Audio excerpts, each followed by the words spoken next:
নমস্কার বন্ধুরা, নিবেশ বাংলায় আজকে আপনাদেরকে স্বাগত জানাচ্ছি। আজকে আমরা একটা বিশেষ টপিক নিয়ে আমরা দুজনে আজকে আলোচনা করব। সেই আলোচনাটা হয়তো আপনার জন্য খুবই ইম্পর্টেন্ট হতে পারে। তাহলে দেখে নিন আমাদের এই ভিডিওতে আমরা কি বলছি।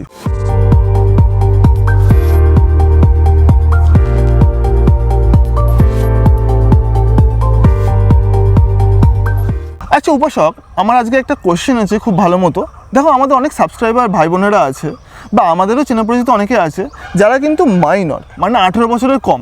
তুমি ফার্স্ট ভিডিওতে বলেছিলে যে 18 বছর হলেই আমাদের যে ডিমার্ট অ্যাকাউন্ট সেগুলো আমরা খুলতে পারবো, বা 18 বছর হলেই সমস্ত কিছু করা যাবে। কিন্তু আমাকে এমন কোনো একটা টাইপের সলিউশন দাও বা এমন কোনো টেকনিক বলো যাতে আমার যে সমস্ত ভাই বোনেরা আছে যারা 18 বছরের কম তারা ইনভেস্টমেন্ট শুরু করতে পারে।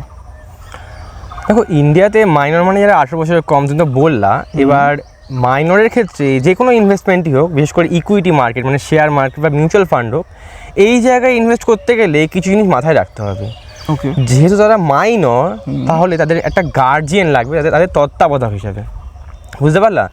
অর্থাৎ তাদের বিহাফে মানে তাদের পরিবর্তে এই গার্জিয়ানরা তাদের একটা ডিম্যাট অ্যাকাউন্ট খুলতে পারে। এই তত্ত্বাবধায়কের আন্ডারে সে কি মার্কেটের শেয়ার কেনাবেচা করতে পারবে এবং মিউচুয়াল ফান্ডে ইনভেস্ট করতে পারবে। এছাড়া ডাইরেক্টলি ইনভেস্টমেন্টের কোনো জায়গা নেই। মানে তুমি আমাকে এটা বলতে চাইছো যে আমি ডিমার্ট অ্যাকাউন্ট খুলতে পারবো? অবশ্যই। আচ্ছা, কিন্তু আমার গার্জিয়ানকে মাঝখানে রেখে, তাই তো? মাঝখানে রাখতে হবে। মানে আমার ডিমার্ট অ্যাকাউন্টকে আমি ডাইরেক্ট খুলবো কি এরকম ডাইরেক্ট অ্যাপ্লিকেশনের দ্বারা, না আমার পেরেন্টস এসে কিছু একটা করবে যেটা করে আমি করতে পারবো? হ্যাঁ, যেহেতু দেখো তুমি মাইনর, তোমার কিছু অধিকারের উপর রেস্ট্রিকশন দেওয়া হবে, বুঝতে পারলা? সেক্ষেত্রে তোমার যে অধিকারগুলো, শেয়ার কেনাবেচার অধিকারগুলো, মিউচুয়াল ফান্ড নিবেশের অধিকারগুলো, এইগুলোকে তোমার একটা প্যারেন্ট হ্যান্ডেল করবে। তাকেই তোমার গার্জিয়ান হিসেবে নিযুক্ত করা হবে। ডাইরেক্ট ইন্টারফেয়ার করার জায়গা এখানে তোমার খুব কম। আচ্ছা, মানে তুমি বলতে চাইছো যে আমি এটার কোনো কি আলাদা অ্যাপ্লিকেশন রয়েছে নাকি অন্যান্য আমাদের যে সমস্ত অ্যাজ ইউজুয়াল প্ল্যাটফর্ম আছে যেমন গ্রো, জারোধা বা ইত্যাদি ইত্যাদি, ওতেও খোলা যাবে? যে কোনো ব্রোকারের সঙ্গে খোলা যায়। যেখানে তুমি খুলতে চাইছো সেখানে একটা পোর্টাল আছে। সেই পোর্টালে তোমাকে তার যে বাচ্চা আছে মানে মাইনর আছে, মাইনরের ডিটেলস, তার প্যারেন্টসের ডিটেলস, তার আধার কার্ড, তারপরে হচ্ছে বার্থ সার্টিফিকেট, এই ডিটেলসগুলো প্রোভাইড করে তারা মাইনর অ্যাকাউন্ট খুলে দেবে। আচ্ছা, বুঝতে পারলাম। দেখো, আমি এই কারণেই মাইনর অ্যাকাউন্ট খোলা নিয়ে এত বেশি জোর দিচ্ছি, কারণ তুমি তো জানোই মাইনর হলে কত সুবিধা। কেননা দেখো, একটা বাচ্চা সে ছেলে হোক কি মেয়ে হোক, সে যদি একটু আর্লি স্টেটে, কেননা সে যদি মনে করো এই 10-12 বছরের পর অনেক বাবা মাই তাকে টাকা দিয়ে দেয় যে খরচা কর বা ইত্যাদি, এবার পকেট মানিও দিয়ে দেয়, বা ধরে না সে জন্মদিনে কিছু একটা গিফট পেলো, আমরা যেমন ছোটোবেলায় পেতাম 100-200 টাকা। তা এবার যদি আমার ছোটোবেলা থেকেই ইনভেস্টমেন্টের ব্যাপারটা থাকে, নলেজটা থাকে যে আমাকে টাকা ইনভেস্ট করতে হবে বা এই ব্যাপারটা থাকে, তাহলে কি বলতো তার একটা না ডিসিপ্লিন আসবে। তা তো ঠিক, ডিসিপ্লিন আসবে, কেননা সে উল্টোপাল্টা খরচা করবে না। সে মনে করবে যে এটা ইনভেস্টমেন্ট কতটা ইম্পর্টেন্ট, সেভিংসের যে গুরুত্ব বুঝতে পারবে, সেভিংসের গুরুত্বটা বুঝতে পারছে, আর যে টাকাকে ম্যানেজ করা সে করতে পারবে। কারণ এটা দেখো, কোনো একটা মানুষের যেমন পড়াশোনা ইম্পর্টেন্ট, যেমন টাকাকে রোজগার করাও যেমন ইম্পর্টেন্ট, তেমন রোজগার করার পর সেটাকে রেখে সঞ্চয় করা বা ম্যানেজ করাটাও বেশি ইম্পর্টেন্ট। আর সে যত এটা কম বয়স থেকে জানতে পারবে, আমার মনে হয় সেটা বেশি বেটার। তা সেই জন্যই আমি চাইছি যে দেখো, আমরা একটা বাচ্চার সেভিংস অ্যাকাউন্ট তো হতেই পারে, এবং এটাও তো ঠিক যে সেভিংস অ্যাকাউন্টে বেশি ইন্টারেস্ট দেয় না, আর এফডি টেফডিও অসুবিধা হয়ে যায় বা কত বেশি বিট করতে পারে না। তাই যদি এখন মাইনরেরা এখন থেকে যদি ইনভেস্টমেন্টের নলেজ রাখে, মিউচুয়াল ফান্ড বা স্টক মার্কেটের নলেজ রাখে, তাহলে কত সুবিধা।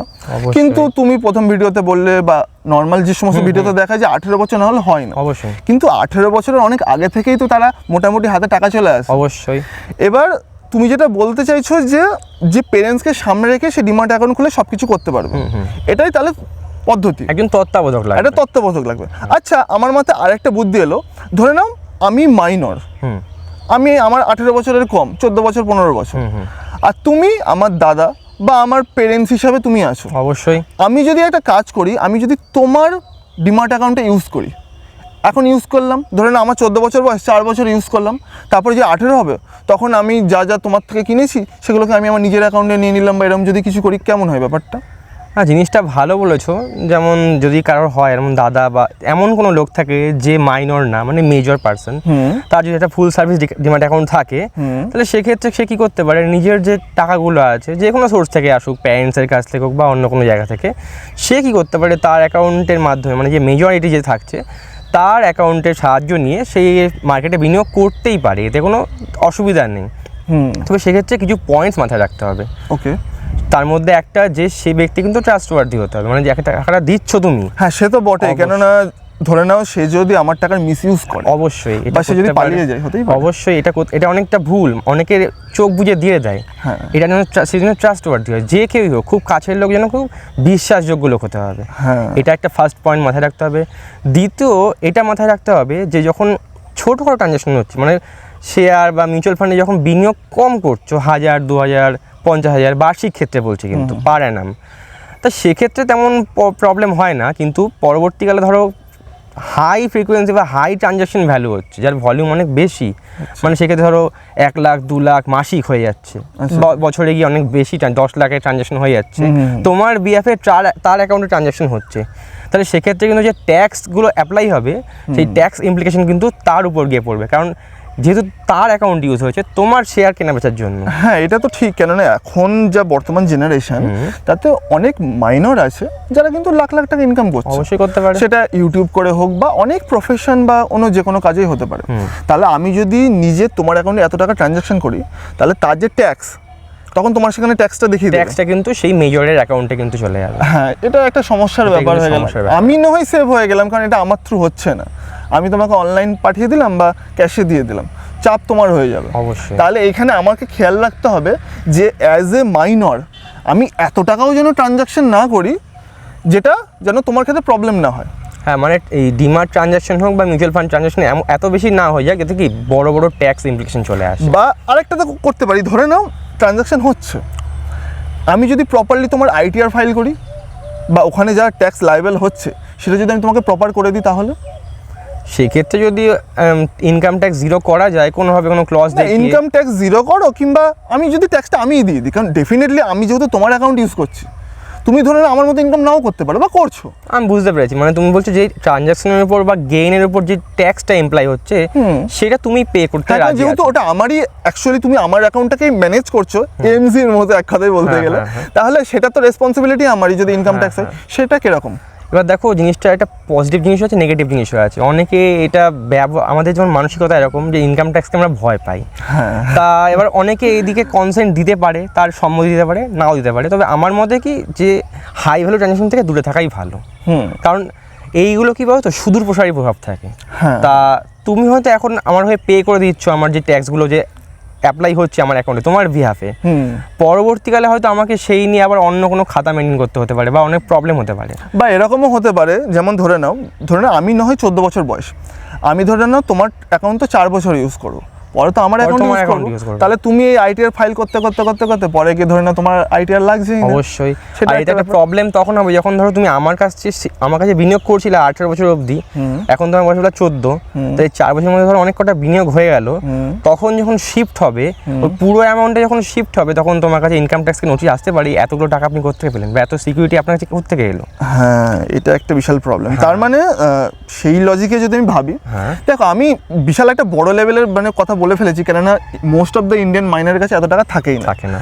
তো যদি থাকেও তাহলে আমার মতে বলে অতিরিক্ত আমি ইউজ করব না, যে আমার ইনভেস্টমেন্ট করা ভালো আর সে মতো আমি টাকা লাগাচ্ছি, কিন্তু আমি অতিরিক্ত করব না যাতে ইনকাম ট্যাক্সের মতো জায়গাতে চলে আসে। তবে আমার মতে বলে কি যে ইনভেস্ট করছি, যেমন আমার মতে বলে কি এই টাইম গ্যাপে মানে এই 4 বছরের মধ্যে না আমি যদি ফাইন্যান্সিয়ালি এগোতেই চাই, তাহলে আমার মতে বলে এই সময় আমি আমার ফাইন্যান্সের বিভিন্ন নলেজ গেইন করতে পারি, বই পড়তে পারি, স্কিল ডেভেলপ করতে পারি, কারণ এটা তো আমি করতেই পারি, এটাতে কোনো টাকা লাগছে না। আমি ধরে নাও অল্প স্বল্প টাকা আমি সেটা আমি নিজের ডিমার্ট অ্যাকাউন্ট খুলে পেরেন্টসের থ্রুই টাকা রাখি, কিংবা ধরে নাও তোমার থ্রুই টাকাটা রাখি, তাহলে আমার মতে বলে কি এই সময় আমি যদি স্কিলের ওপরে বেশি ফোকাস করি, যে হ্যাঁ ইনভেস্টমেন্ট কী, মিউচুয়াল ফান্ড কী, ইটিএফ কী, বা এটার সমস্ত কনসেপ্ট বা যা যা হয় এই নলেজগুলো, তাহলে আমি সেগুলোকে মোটামুটি করে করতে থাকি, তোমার অ্যাকাউন্টে ইয়ে করি, তাহলে সেটা বেশি আমার মনে হয় বেশি বেটার হবে। আর সবসময় এটা চিন্তা করবা যে মাইনরের প্রধান কাজ হচ্ছে স্টাডি, এটা মনে রাখবা। যে ধরো কোনো জায়গায় টাকা এলো, অনেক স্কলারশিপ আসে বা অন্য কিছু আসে বা অনেক সোর্স অফ ইনকাম থাকে, তা একটা কথা মাথায় রাখবা যে কিছু টাকা ধরো 5-10 হাজার টাকাই হোক, তুমি মার্কেটে খাটিয়ে বিরাট কোটিপতি হতে পারবো না খুব শর্ট টাইমে। উপরন্তু তুমি সেই টাকাটা যদি কাজে লাগিয়ে কোনো ভালো দরকারি স্কিল অ্যাকোয়ার করতে পারো, তাহলে পরবর্তীকালে তোমার একটা ভালো কেরিয়ার অপশন তৈরি হয়ে যাবে। এটা মাথায় রেখো। এটা তো অবশ্যই, কেননা কী বলতো, আমরা না এই শেয়ার মার্কেটের দেখেছি আমরা বেসিক্যালি না সবাই কী করছে বলতো, নিজের ওই যে ইনকাম প্রেজেন্ট ইনকাম করছে সেই টাকাটাই হোক কিংবা তার নিজের টাকাই হোক, তার মেন টাকাটাই তারা শেয়ার মার্কেটে খাটিয়ে দিচ্ছে। কিন্তু আমার মতে বলে মার্কেটে খাটানো একরকমের হলো, কিন্তু সবসময় এটা উচিত যে আমরা আমাদের স্কিলকে ডেভেলপমেন্ট করা, অবশ্যই, আর ইনকামকে আরও বেশি গ্রোথ করানো, যাতে আমরা আমাদের ইনকামকে অন্তত বলতে পারি আমরা যে ইনফ্লেশনের সাথে আমরা ওটাকে ইয়ে করতে পারি, মেনটেন রাখতে পারি। আর সেই মতো হ্যাঁ, এটাও অবশ্য দেখার বিষয় যে আমি মাইনর, আমার প্রথম কাজ হচ্ছে পড়াশোনা করা, বা পড়াশোনা ছাড়াও আমি ওই সময় যেটা করছিলাম, ধরে নাও আমি যদি অন্য কোনো স্কিলে থাকি বা সেই স্কিলকে গ্রোথ করানোটা আমার বেশি ইম্পর্টেন্ট, বরং এই ইনভেস্টমেন্টটা আমার লাস্ট প্রায়োরিটি হওয়া উচিত। যে আমার কাছে কিছু টাকা আছে, ব্যাংকে ফেলে বা পকেটে ফেলে লাভ নেই, কিছুটা জমতে থাকুক, কিছুটা বাড়তে থাকুক। মানে যে টাকাটা আমাদের কাছে সেভ হয় ওই টাকাটা আমরা ম্যাক্সিমাম কীভাবে বাড়াতে পারি, রিস্কটাকে মিনিমাম করে, এইটা আমাদের গোল হওয়া উচিত। মনে রাখবা যে যদি কেউ ভাবে, বেশিরভাগ মেজরিটি অনেকে ভাবে কি যে আমরা কিছু করতে পারছি না, কোনো স্কিলস নেই বা কোনো চাকরি নেই বা অন্য কোনো ইনকাম সোর্স নেই, তাহলে আমরা কী করবো, মার্কেট থেকে টাকা তুলবো, মানে মার্কেটে বিভিন্ন ইন্ট্রাডে এফএনও করে টাকা তুলবো। অনেক টিনেজারদের মধ্যে এই জিনিসটা অনেক প্রবণতা বেশি দেখা যায়। হ্যাঁ, আমি কারণ তারা ডেসপারেট থাকে কোনো একটা জব পেতে বা অন্য কিছু পেতে। তা একটা কথায় মাথায় রেখো যে নলেজ ছাড়া মার্কেটকে তুমি খাওয়ার টাকা তোলার জায়গা ভেবো না, যে তোমার রুজি রুটি ওখান থেকে ইনকাম হয়ে যাবে, এটা করলে ভুল করছো। যে কোনো টিনেজার দেখুন, আমি তাকে এটাই বলছি, আগে মার্কেটটা বুঝুন, তারপরে টাকাটা ইনভেস্ট করুন। মার্কেটকে এমন ইনস্ট্রুমেন্ট ভাববেন না যার মাধ্যমে আপনার কি দৈনিক রুজিটি চলে যাবে। সে তো বটে। দেখো শেয়ার মার্কেটে না সত্যি কথা বলতে গেলে না আমার যেটা এতদিন আমি অ্যানালিসিস করে বুঝেছি, নর্মাল গরিবদের জন্য শেয়ার মার্কেট নয়। শেয়ার মার্কেট হচ্ছে তোমার ইনকামকে জাস্ট গ্রোথ করানোর জন্য। একটা রিচ পারসন তার যে টাকা, সেই টাকাটাকে আরও গ্রোথ করানোর জন্য, একটা ওয়েলথ ক্রিয়েট করার জন্য। কিন্তু আমরা অনেক ইন্ডিয়ার পার্সনের মধ্যে এমন আছে যে আমরা আমাদের সিচুয়েশানে অনেকটাই ডাউনে বা গরিব হয়ে পড়ে আছি। আমরা মনে করছি শেয়ার মার্কেটে আমরা 100-200 টাকা লাগালাম, মাইনর, রক্ত গরম থাকে না এক কথায় বলতে গেলে। তারা কি করে, তারা মনে করে আমি কিছু টাকা লাগাবো, সেটা ফ্রেন্ডসদের থেকে ধার দেনা করে হোক কিছু টাকা ঢুকিয়ে দিই, দেন সেখান থেকে মনে করি আমরা ভাবি কোটিপতি হয়ে যাবে এক রাতে। কিন্তু অ্যাজ এ মাইনর, বা আমি যদি মাইনর হতামও, তাহলে আমার মতে বলে কি এটা আমার ভাবা উচিতই না। একদম। বা কোনো মাইনর যদি তুমি এই ভিডিওটা দেখো, তাহলে কিন্তু মোটেও ভেবো না যে তুমি শেয়ার মার্কেটে এমন কোনো একটা ম্যাজিক ট্রিক করে ফেললে যাতে তুমি আজকে বা 1-2 বছরের মধ্যে বড়লোক হয়ে গেলে। এটা কোনোদিন হওয়া সম্ভবই নয়। অনেকে এটাও ভাবে যে মাসে আমি 10-20 হাজার টাকা তুলে ফেলতে পারলে আমার জীবনটা এনাফ। জিনিসটা ওরকম না, এটা খারাপ দিকে তুমি চলে যাচ্ছ। হ্যাঁ, তো এইটা বুঝবে। আর এটাও জেনে রাখো যে তুমি যদি এটাও মনে করো যে মাসে 10-20 হাজার টাকাটা তুমি শেয়ার মার্কেটে তুলে সেটাই তোমার মেন ইনকাম সোর্স বানাবে, এটা ভুল ভাবছো। যদি টাকা ইনকাম করতে হয় সেটা একমাত্র তোমার পড়াশোনা করো, স্টাডি করো, কোনো গভর্নমেন্ট নন গভর্নমেন্ট জব করো বা বিজনেস করো, সেটাই প্রপার একমাত্র ইনকামের জায়গা হতে পারে। শেয়ার মার্কেট কোনো ইনকামের সোর্স না। কিন্তু শেয়ার মার্কেটে তুমি তোমার ইনকাম করার টাকার যে সেভিংস, সেটাকে রাখো, সেটাকে গ্রো করছো লং টার্মের জন্য, লং টার্ম ইনভেস্টমেন্ট করো, এটা ম্যানেজ করছো। এই জন্য এটাও ভুলে ভেবো না যে তুমি এমন কোনো একটা তুমি একটা আলাদা লেভেলের কোনো মহাত্মা বা কোনো ভগবান, শেয়ার মার্কেট তুমি এলে আর প্রচুর টাকা শেয়ার মার্কেটের মধ্যে করে ফেললে, তাতে লং টার্মে তুমি ফেসে যেতে পারো বা তোমার প্রবলেম বা হেডেক ছাড়া আর কিছুই হবে না। এর জন্য তুমি যদি মাইনর হও তাহলে নিজের পড়াশোনা স্টাডি বা যেটাতে তুমি করছো বর্তমানে সেটাতে ফোকাস করো। আর তুমি যদি মেজর হও তাহলে নিজের জব বা সেটাই বেশি তোমার ইম্পর্টেন্ট। শেয়ার মার্কেট জাস্ট তোমার একটা সাইডে থাকলো, সেই মতো করে ইনকাম করবে, তাই না? ঠিক সেই জন্য দেখো, তাই জন্য আমার মনে হয় অনেক মেজররা বলে যে দাদা যে আমরাও শেয়ার মার্কেটে টাকা লাগাবো। তো আমার মতো বলে কি এই সমস্ত পয়েন্টগুলো তাদের মনে রাখা দরকার। শেয়ার মার্কেট এমনি খুব ভালো জিনিস, টাকাটাকে গ্রোথ করায়। কেননা এটা প্রত্যেকটা মানুষেরই জেনে রাখা উচিত, যারা ইনকাম করছে কি না করছে, যে প্রত্যেকটা জিনিসের দাম বছর বছর বেড়ে চলেছে, যেটাকে আমরা এক কথায় ইনফ্লেশন বলি। তাহলে একটা গরিব পার্সন যে এখন দৈনিক 100 টাকা মজুরি বা 200 টাকা মজুরিতেও কাজ করছে, এমন অনেক লোকও আছে, কিন্তু তাদের এটা বুঝতে হবে যে এটা সারা জীবনের নয়। একটা স্টুডেন্ট বলো বা একটা মাইনর বলো, সে যে টাকা পাচ্ছে খুব ভালো, সে ভাবছে যে সে ইনভেস্ট করবে। আর এই মেন্টালিটিও ভালো যে এরকম অনেক স্টুডেন্ট আছে যারা এই এফএনও ইন্ট্রাডে করে টাকা ডুবিয়ে যাচ্ছে, কিন্তু অনেক এমন স্টুডেন্টও আছে যারা মিউচুয়াল ফান্ডের দিকেও চেষ্টা করছে। তাহলে তাদের কিন্তু এই পদ্ধতিটা বেশি বেটার স্টেপ বলে আমার মনে হয়। অবশ্যই আর্লি স্টার্ট করলে তো বেনিফিট আছেই। হ্যাঁ, কেননা দেখো, যদি আমার মনে হয় যে আমি কোনো একটা টাকা নেগেটিভে যাচ্ছে, হতেই পারে শেয়ার মার্কেটেও টাকা নেগেটিভ যায়, স্বাভাবিক, কিন্তু ওই সময় কি আমাদের হাতে অনেকটা টাইম থাকে সেই নেগেটিভটাকে রিকভার করার জন্য। যেমন ধরে নাও আমার আর তোমার বয়স এখন 25-26 বছরের বয়স। আমরা এটাও দেখেছি যে আমরা যদি মিউচুয়াল ফান্ড, এমন অনেক মিউচুয়াল ফান্ড আছে যেখানে যদি আমি আমার 5 বছর আগে যদি আমার 10,000 টাকা বা 20,000 টাকা রাখতে পারতাম, আজকে কিন্তু সেই টাকাটা অনেকটা বেশি গুণ হয়ে গেছে। অবশ্যই 3 গুণ 4 গুণ হয়ে গেছে। তাহলে তুমি ভাবো, আমি যদি সেই স্টুডেন্ট লাইফে আমার ওই 20,000 টাকা বা 10,000 টাকা, এমন নয় যে ওই সময় আমার কাছে এই টাকাটা ছিল না, আমি যদি ওই সময় টাকাটা এখন জমাতে পারতাম, তাহলে এই যে প্রেজেন্ট টাইমে যে সময় ধরে নাও আমাদের এখন কোনো একটা চাকরির জন্য বা চেষ্টা করতে হবে, বা ধরে নাও আমি ভাবছি কি এই এজে তুমি আর আমি কোনো একটা বিজনেস স্টার্ট করবো, তাহলে কিন্তু আমাদের হাতে একটা ক্যাপিটাল থাকে। অবশ্যই। এই জন্য অনেক সময় যে পকেটে টাকা থাকলে না বুকের মধ্যে বল থাকে, আমাদের বাড়ির লোকেরা বলে থাকে। তাই জন্য পকেটে টাকা থাকলে কি তাহলে এই একটা কনফিডেন্ট থাকবে। যেহেতু দেখো আমার মনে হয় যে মাইনর স্টেজে বা 14-15 বছর বয়সে বাড়ির লোকরা জানে যে তাদের দায়িত্বে আমরা থাকি, তো আমাদের মাথায় কোনো সাংসারিক প্রেশার থাকে না। তারা আমাদেরকে জন্মদিন, পকেট মানি বা ইত্যাদি ইত্যাদি টুকটাক ধরে না দিয়ে থাকলো, বা স্কুলের টিফিন কিছু দিল, একটু কিছু টাকা বেঁচে গেল, তাহলে আমি যদি 10 টাকা 20 টাকা বা 100 টাকা 200 টাকা দিয়ে তখন থেকে যদি করতাম, তাহলে আজকে কিন্তু আমার হাতে অনেকগুলো টাকা থাকতো। কিছু তো থাকতো, খরচা হয়ে যেত, তো ভালো হতো। হ্যাঁ, আর আমার মতে বলে কি, এটা আমি পার্সোনালি রিয়েলাইজ করেছি যে দেখো, যে আমরা যখন ইনভেস্টমেন্ট করি না, সেই ইনভেস্টমেন্ট করতে গিয়ে না এই যে আমি কি করলাম, একটা ফিক্সড টাকা মিউচুয়াল ফান্ড বা কিছুর মধ্যে ঢুকিয়ে দিলাম। এবার আমরা কি জানি যে আমি যদি টাকাটা টুক করে তুলে নিই না, তাহলে আমাকে গভর্নমেন্টকে ট্যাক্স দিতে হবে। তাহলে আমি যে টাকাটা ঢুকিয়ে দিলাম, আমি কিন্তু একদিক থেকে ব্রেনকে আমি বলে দিলাম যে এই টাকাটা আমি বের করতে পারবো না।